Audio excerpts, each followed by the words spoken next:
Hey everybody, and welcome to the Everything Voiceover Podcast. My name is Justin D. Torres. The Everything Voiceover Podcast is brought to you by The Voice Realm, where only professional voice actors are listed. Today we're going to go into the final stage of our Forging Your Path Into Voiceover series, the 4-part series, actually more like 5 because I had to split out the 3 series. And in this part of the series, we're going to take on marketing with the to market or not to market section. This is part of the Forging Your Path Into Voiceover series, where we went into the different types of voiceover, being an in-studio voice actor or a home studio voice actor, and all the investments that come with those decisions. Now, when it comes to marketing, when I say not to market in the to market or not to market saying, we're talking about we're referring to pay-to-play sites. Pay-to-play sites will be referred to in this particular podcast as not marketing, because they intentionally find clients or agents who have clients who need voiceover services.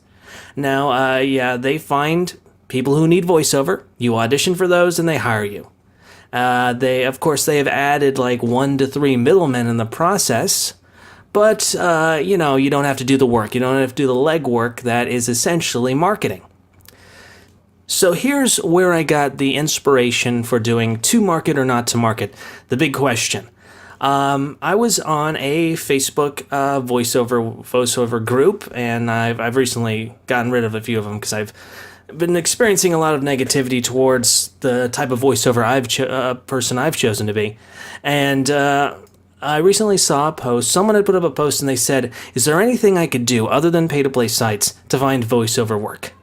And then in came so much advice, so much like lovely advice, everything from like Craigslist to job sites to calling up companies straight up.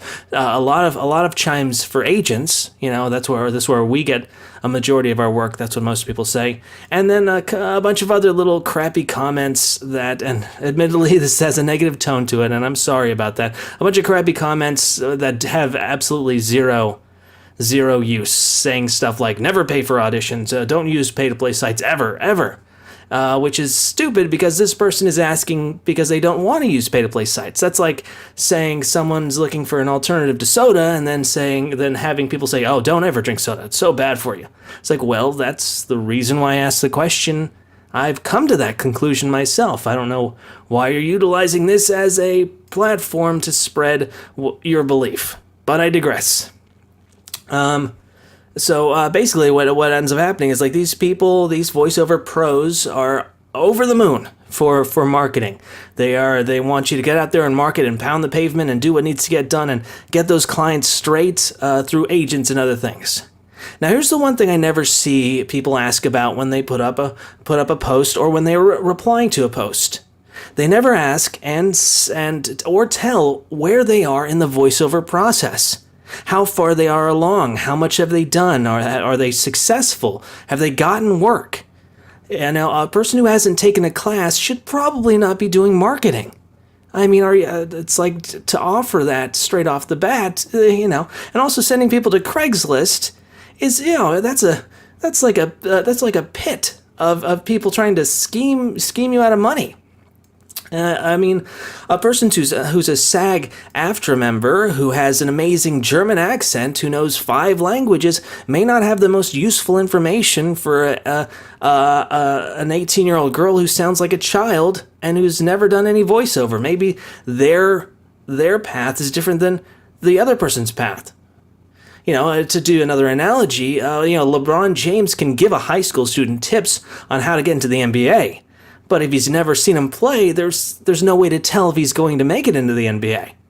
So what's really important when you start posting or if you start asking people on these Facebook groups, you need to tell people how far you are along so that they can give you the right advice because they need to know how you're doing. And sometimes it's kind of hard. You got to put a mirror up to yourself and say, hey, I haven't done any jobs. Or you're saying, I've done about 5 or 6 jobs and they've been mostly like pay-to-play sites jobs. And then, that's great. But it's, there's a lot of weird stuff that's happening in Facebook right now, and people, especially with Voices.com taking over VoiceBank, which I don't know how that works out on both sides, but I know it's just like, pestilence spreading, which is what I'm hearing a lot about in Facebook. But enough about that. Let's get back to marketing. Now, here's what we're going to do. We're going to take on in-studio marketing and tell you what it is. We're going to take on home studio marketing, tell you what it is, and then each section will have things that you should really consider doing. Maybe they're mandatory and maybe, optional investments, those kind of things that you should prepare for and at least have, or at least be in the process of getting as you're doing your marketing, because there's a lot of stuff you have to have in place before you start marketing, and if you put a big wagon way before the horse, you're just going to be wasting your time.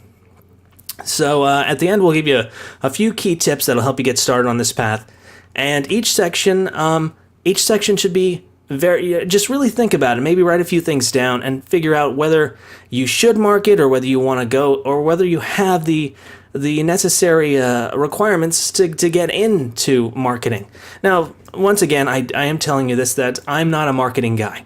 I've tried it. I've done it for a couple of weeks. I've tried to made a database of contacts, contacted people. I've spoken with universities and stuff, trying to figure out where I fit.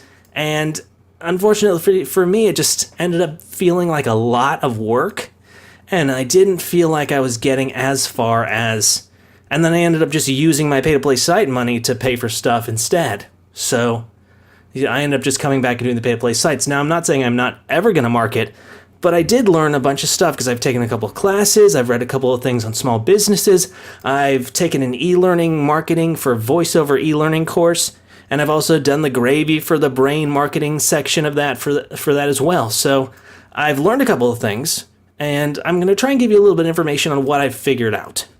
And these are just options, things to think about if you're going to take on the marketing atmosphere. And these are very generalized, and they're very simple. They're very simple, and everyone can do it. It just might feel a little overwhelming at first.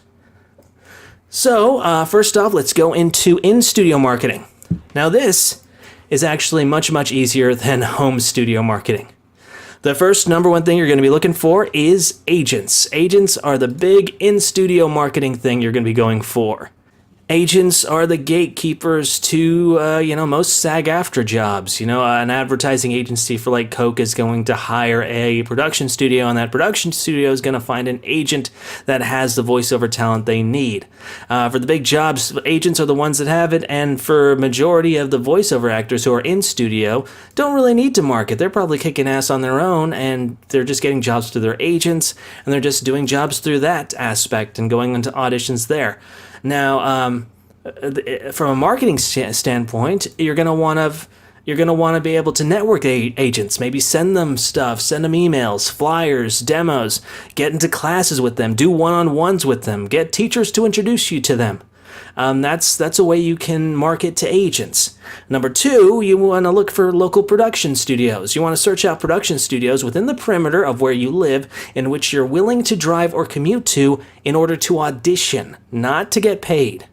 I was living in Santa Clara for the longest time, and I had gotten a thing with an agent, gotten into an agent in San Francisco, and I quickly realized that driving from Santa Clara to San Francisco solely for an audition was not only not lucrative, but it was actually not beneficial, and I actually lost money in the process.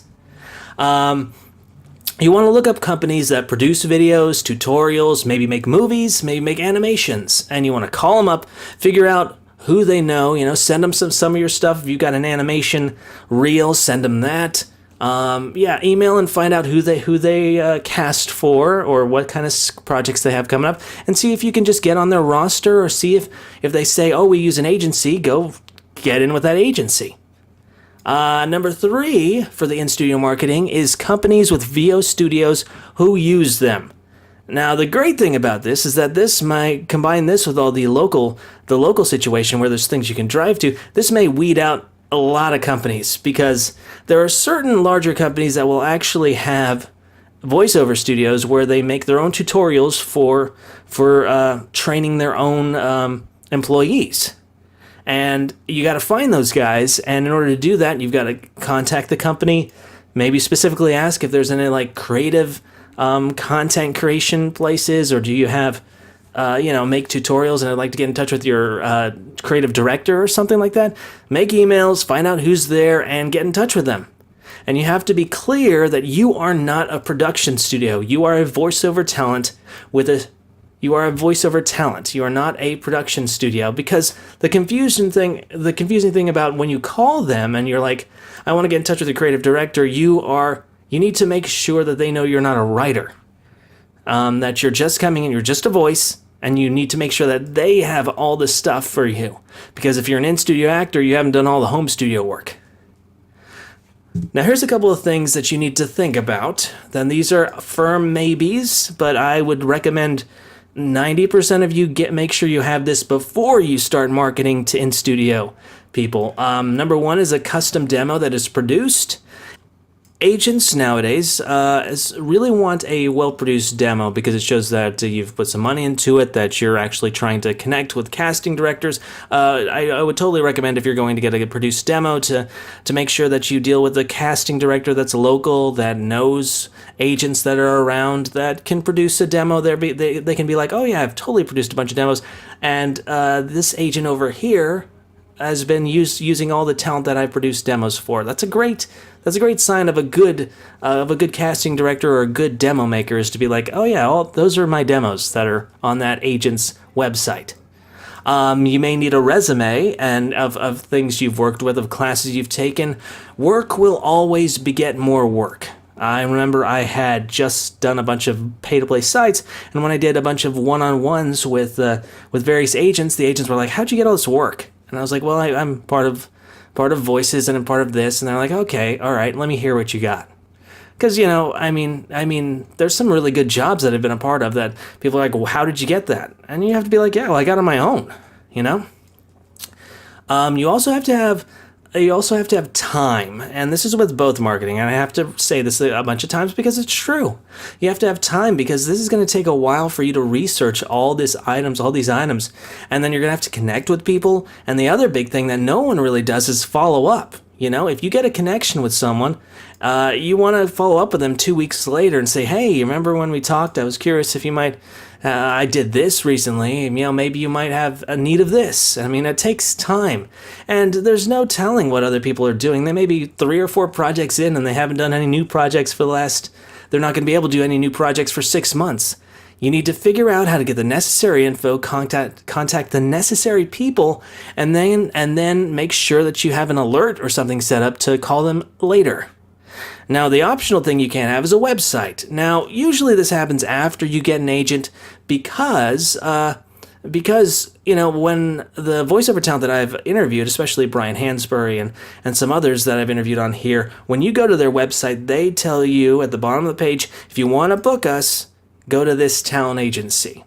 So, like, if you are an in-studio talent and you don't have an agent, a website is kind of premature because you don't know where to send them to, You could always put down your name and number, which is great, but you don't have a home studio. You're an in-studio actor. But if you do have a home studio, then yeah, put down your stuff and make sure you have a website and that you're going to be they're available to be booked through that.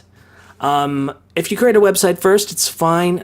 Just know you aren't producing these things from a home studio. Tell them that.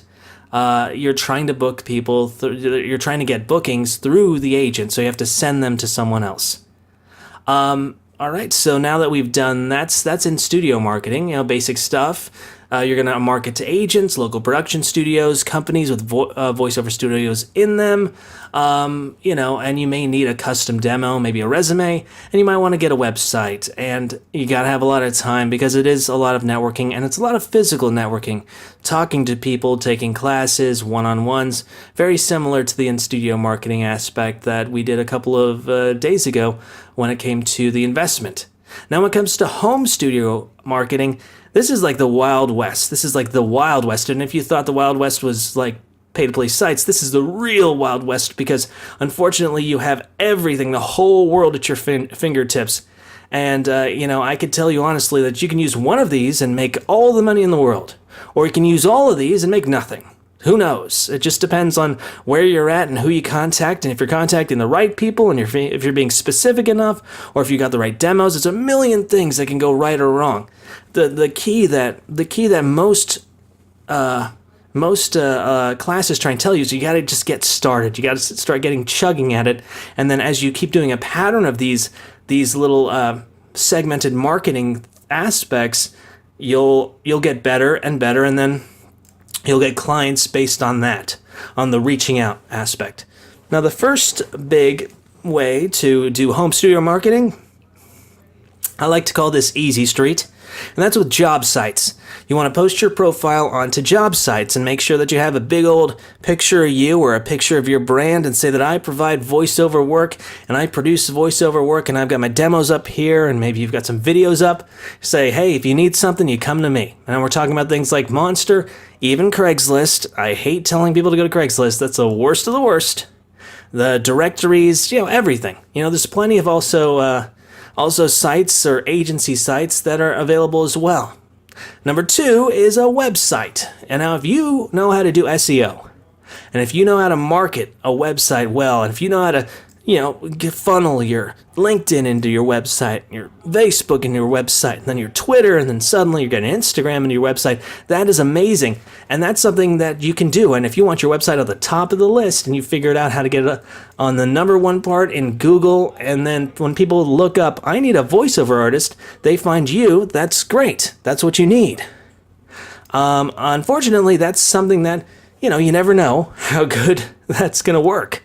Having a good website, and the website has to be good as well. You have to know that the people who come to your website also have to know that you're not going to write this stuff. You're only going to provide the audio. If they're like, oh, can you make the video too, or make like the animation? You gotta say, no. I'm just gonna give you the audio for it. Another way you market is through finding agents. Now, there's different types of This is a different type of agent than the agent we looked at in the in-studio marketing. This particular type of agent is different than the in-studio agent because they're not sending people off to buildings and production studios to do it. They want you to do the jobs. And there's a couple of people I work for, and usually repeat clients, who have relationships with like Spotify or relationships with other companies where they're like, oh, they want me to just get a couple of voices for their spots, so we'll send you an audition and see if you get it, then we'll pay you X amount. And there's a bunch of agencies that work along these lines, but they're very different. Examples of this would be like voicejockeys.com and The Voice Crew, and they're on the lower end, and there's also much higher end versions of that. And you'll find those if you work with pay-to-play sites, and you'll find those as you start looking for agencies with voiceover talent when you're in your home studio marketing runs. Now, those were the easy ones. We're talking Easy Street, we're talking job sites, building a website, getting that website put up to the top of Google, and marketing it well, and then going straight to agents that are available for home studio actors. Those are the easy ones. Now, before we get into the big ones, I just want to say that the Everything Voiceover podcast is brought to you by The Voice Realm, where only professional voice actors are listed. Now that we've gotten through the easy parts, now it's off to the hard part, pounding the pavement.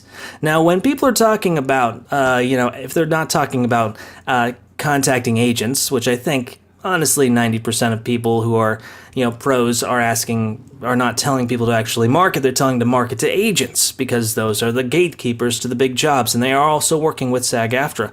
But some voiceover actors are also talking about actually contacting certain companies and studios, and it does work. It has worked for a lot of people. You just have to be really persistent about it.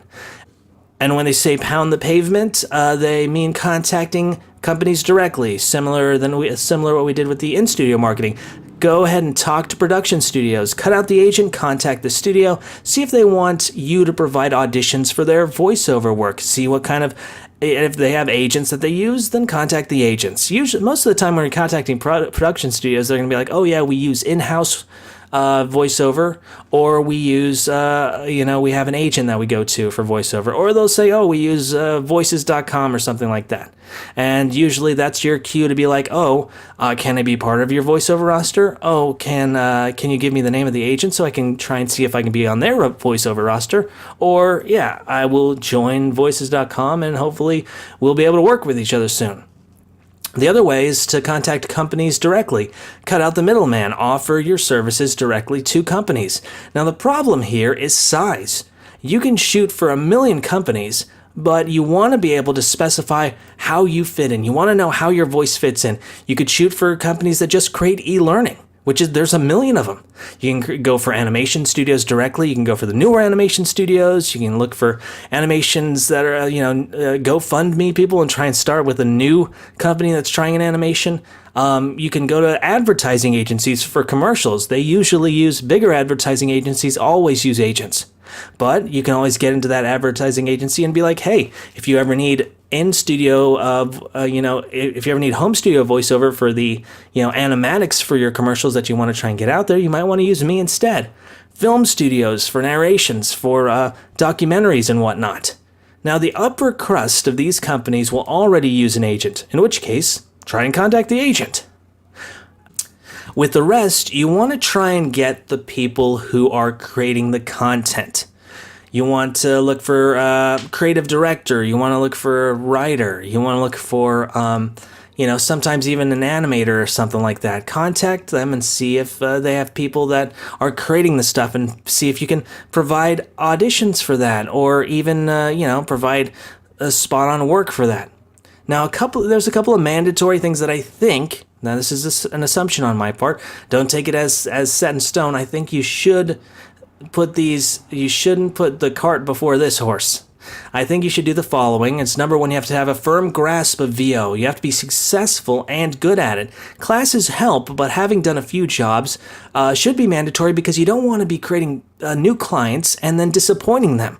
You want to be able to be like, yeah, I can edit that. Yeah, I can hit it under 30 seconds. Yeah, I can provide WAV files. Yes, I can provide MP3s at a certain rate. I've done that before. I can do it like this. I can take a call in and have you direct me. Those are things we can do. You want to have options, and you want to be able to have done those options with other clients. And unfortunately, my opinion is that you should use pay-to-play sites to figure out if you're successful. That's just my opinion. Another thing you definitely should have is a home studio that's equivalent to your quality produced demo. So if you've got it done in a $1 million studio, you should be able to create a similar aspect of those jobs for the clients, because there's nothing that's worse than false advertising. Or if you have done a couple of jobs, splice together the jobs that you have produced from the produced jobs, as in you pulled it off the video that the client made, which has already been, probably sound has been helped and the music has been added, cut things together from that, and then you already know that, hey, this is the type of job that I do, that I have done, that I've worked on, and that this is the quality that I produce. And you can easily replicate that because that's what you used it on. Third thing you need to do is make sure you communicate what you can provide and what you cannot provide. You are sending a produced demo to clients. They may assume that you're going to write the spot. They may assume that you're going to write the music. They may assume that, you're going to get in contact. You're going to market it as well. Maybe you're going to, where to get the radio stations, right? Now, You have to make it clear that you are not a production studio. You are a voiceover talent with a production studio at your fingertips. But you are not going to make a fully produced item. I have the ability to edit together video and audio and put it all together, but I'm going to charge extra, because as a voiceover talent, all I need to do is record the audio and edit it together and give them a product that they can use. Now, if this loses you a client, then so be it. Unfortunately, you really don't want to get into a point where you're making promises you can't keep. Number 4, now let's go over the ones we've already done. Number 1 is you have to have a firm grasp of VO, a home studio. Number 2 is a home studio that's as good as your demo. And number 3, communicating what you can and can't provide. Number 4 is a website or a profile for new clients to go to, which has your contact info and demos readily available. These have to be available because you have to send them somewhere. What good is a contact if they can't see what you're doing or the quality you put out there? You need to send them somewhere.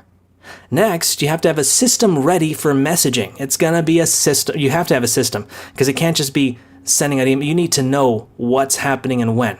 It could be a template, which it's a template of an email that you're going to send out that you can personalize easily. It can be an alarm where you have a system of every 20 days you're going to reconnect with them. It could be a database of all the clients that you have connected with, and with little check marks of the people you've connected with and the people you are going to connect with. You should start your marketing campaign with a way to keep track of what you are doing.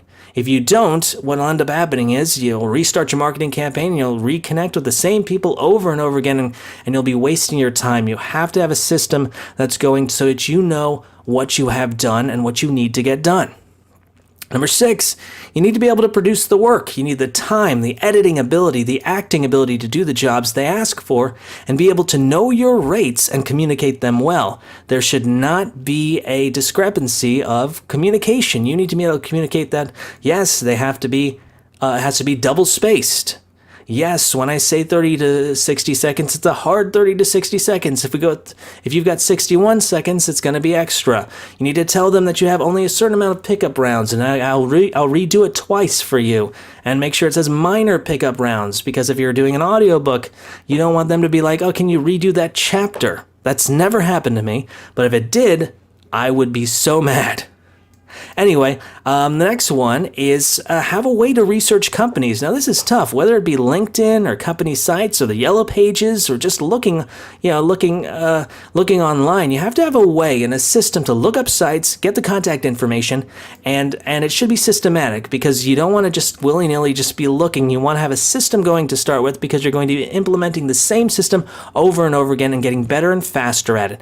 So you're going to want to find a way to research companies, with all these things, if you have questions about how to do it, you can put these very specific questions onto a Facebook group for voiceover, and there will be a few people that actually know what they're talking about. And the more specific the information is, the more specific the answer will be. Number 8, you need time to implement on a daily basis. The one thing that works with marketing is you have to be consistent. Pattern and consistency. If you email 10 clients a day, 5 days a week for a month, you've got a system going that you can easily keep going on, and it'll just get better and better. If you email 100 clients in one day, guess what? It's great, but you're not creating a system, and you're never going to want to do that 100 client day ever again. So you're going to have to just market on a daily basis, whether it's three times a week, 2 times a week, 5 times a week, and be able to do it over and over again consistently, and then it will pay off if you have items in place, and if you have if you're targeting the right people, Number 9, you need to have a willingness to change a lot. You may have to change from e-learning to audiobooks to gain success. You may spend a whole month working e-learning over again, just like banging your head against the wall. That doesn't mean you have to keep banging your head against the wall. You may have to do some other stuff. Maybe instead of doing 5 emails or 10 clients a day of e-learning, do 5 e-learning and 5 audiobook clients, or something like 5 audiobook agents or something like that. You may have to redo your entire website. You may have to recut your demo multiple times. You may look at an audition and be like, oh, this person would really love this job I did, so I should probably figure out a way to edit this first. You may have to do mock auditions for free. Some people have been like, oh, I'm going to send them. They'll be like, oh, we have so many voiceover people on our roster, we can't add anybody. And then they're like, oh, you know what? I'm going to give you a mock audition and see if you can say no to this. And sometimes they kill it, and that's great, and they get pushed on in. That's definitely a possibility. And number 10, you got to have fortitude and persistence. You cannot expect all emails to go through. You cannot expect every email that goes through will be responded to. You can't expect all responses to be with jobs, and you can't expect any money off the bat. You may get some, but do not expect it. Do not expect it. I've been doing this for a while. I have a lot of demos up. I have a great website going. The marketing thing just, I put some effort into it and it didn't work. It didn't work for me, and I'm going to do it again. But it's the consistency that really works out. Now, here's my little story here.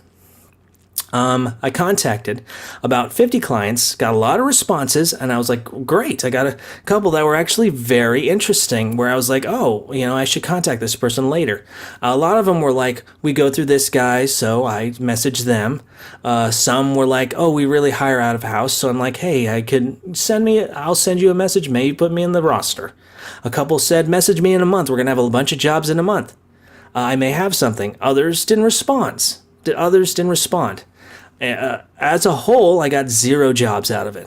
Now, that's only 50 clients, and it was time. Well, the thing about it was time consuming for me because I was like, oh, with this person, I'll contact them, and then I'll look at the site and try and be like, let's try and personalize it a little bit.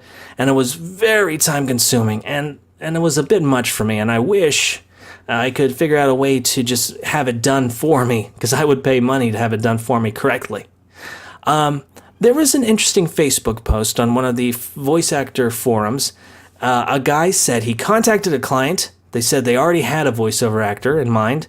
This guy decides to send them a voicemail to use for free. The guy looked at it, said, awesome, this is great, amazing. We don't have anything now, but we're actually going to have a commercial coming up, and I know you'd be great for it. And that's like, success, awesome, oh, it's freaking awesome. And I say, that's amazing. But I also think, is it?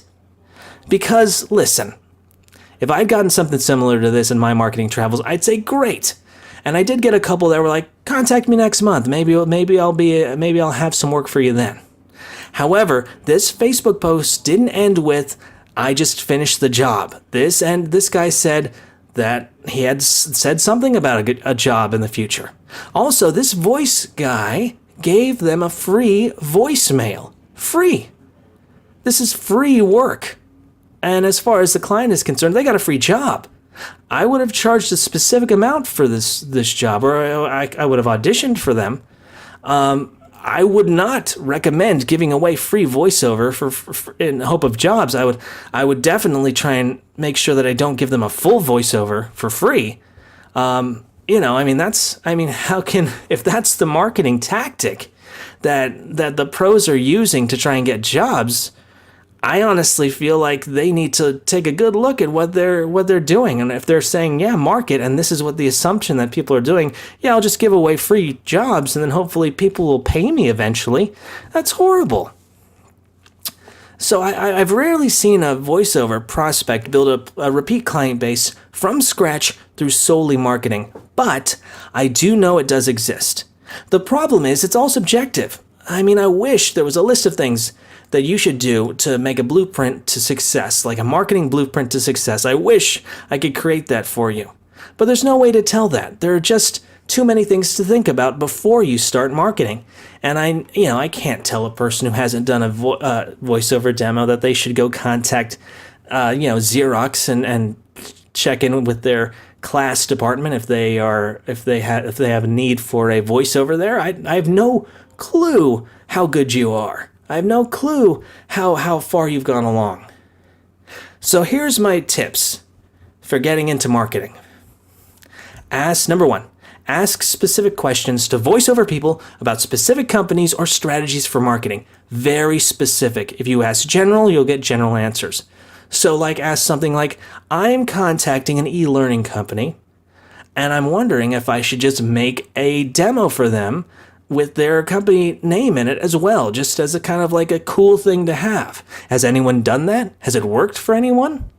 Very specific, very, very, very workable, and someone should answer. And I would even go further as to when you are asking the question, say, I would like people who have actual experience with this type of marketing to answer, please. And if that gets you negativity, which it might get you negativity because everyone's got an opinion as well as an asshole, but and that was, ask specific questions.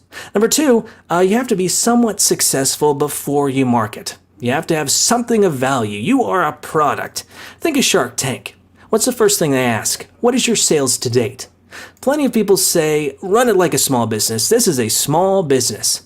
Well, the thing about Mrs. Fields, it didn't start by putting up a million franchises and getting running.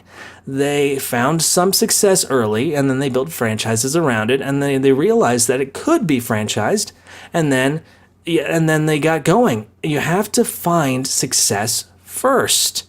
You can't start marketing when you haven't got the product. The other thing is, number 3 is you don't be afraid to talk to friends and family. Don't be afraid to talk to loved ones. Work is everywhere. You're not asking for pity. You are not asking for a job.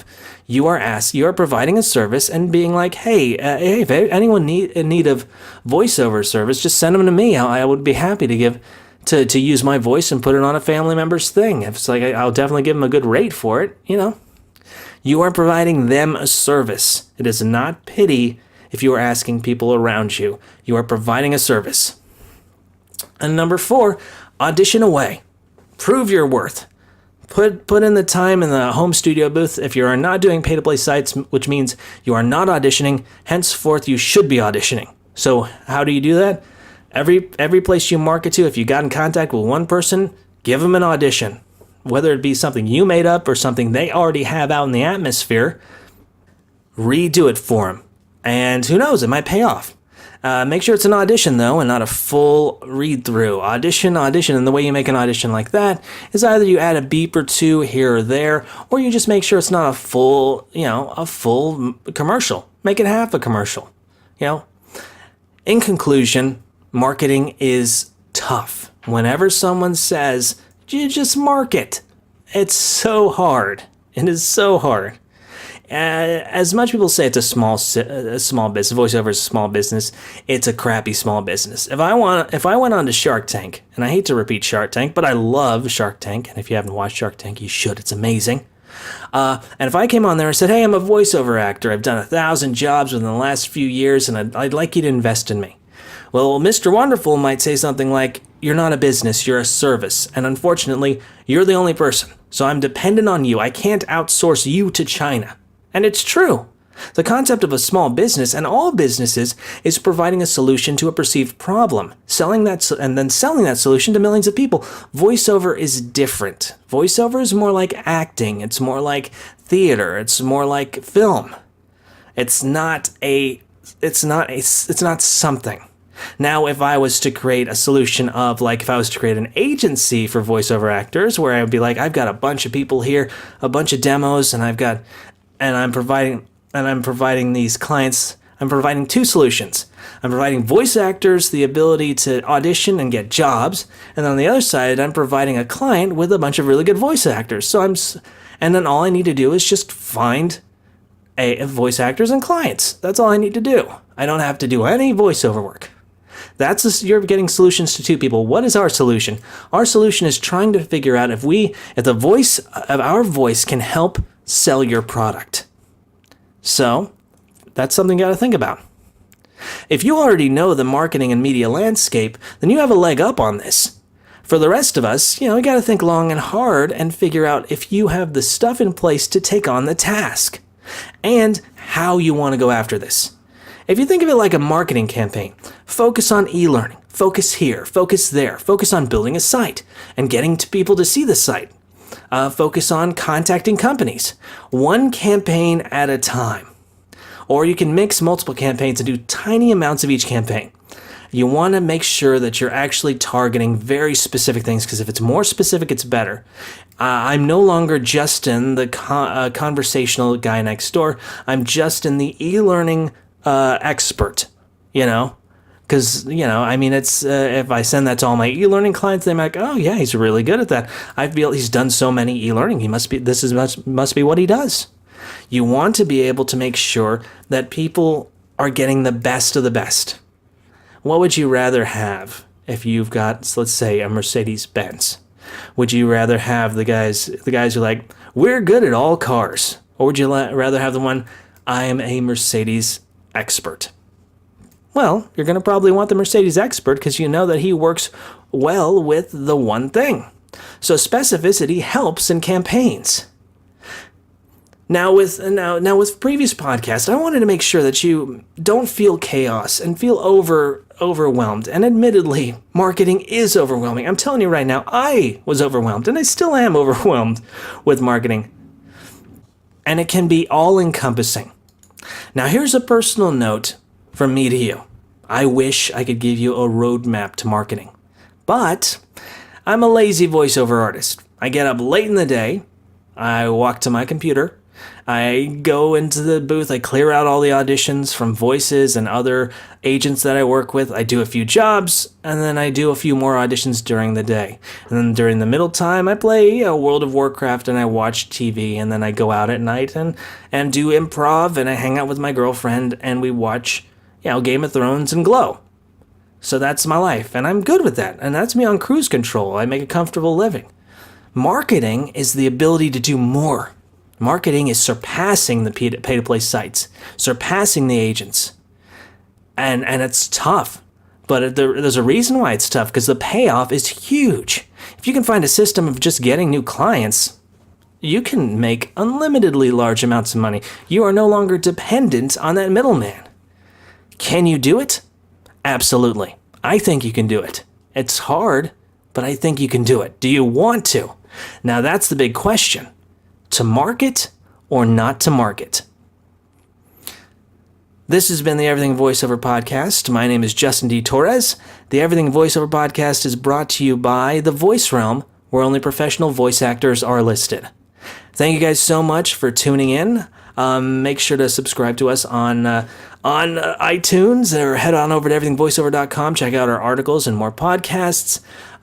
Thank you guys so much for listening in. This has been the end of the Forging Your Path into Voiceover. Hopefully this helped a lot of people to get a little bit of more of a feel of whether they want to get into voiceover, or at least a feel of focus on what they need to get started.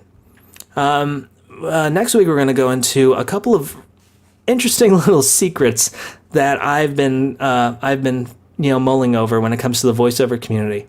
And I think of a bunch of things that people don't really tell you about voiceover, and that there's a lot of assumptions going on, and it's especially in the Facebook groups. As you can tell, I've referred to the Facebook groups a lot. But I really want to get a couple of opinions of mine out there on things that you don't really hear that much about. Little facts about SAG-AFTRA, facts about pay-to-play sites, facts about how voiceover works, and how we're just, we are maybe the voice of something, but we're not the elemental cog that everything goes around. There's so much other stuff going on, and we're only a piece of the pie. Even though we are the voice and the sound, and we are giving out the emotion, there's a million other people behind the scenes. And we'll go into that a little bit and try and demystify some of the voiceover stuff that people just don't talk about. All right, thank you guys so much for listening. Tune in next week. This has been the Everything Voiceover Podcast. My name is Justin D. Torres.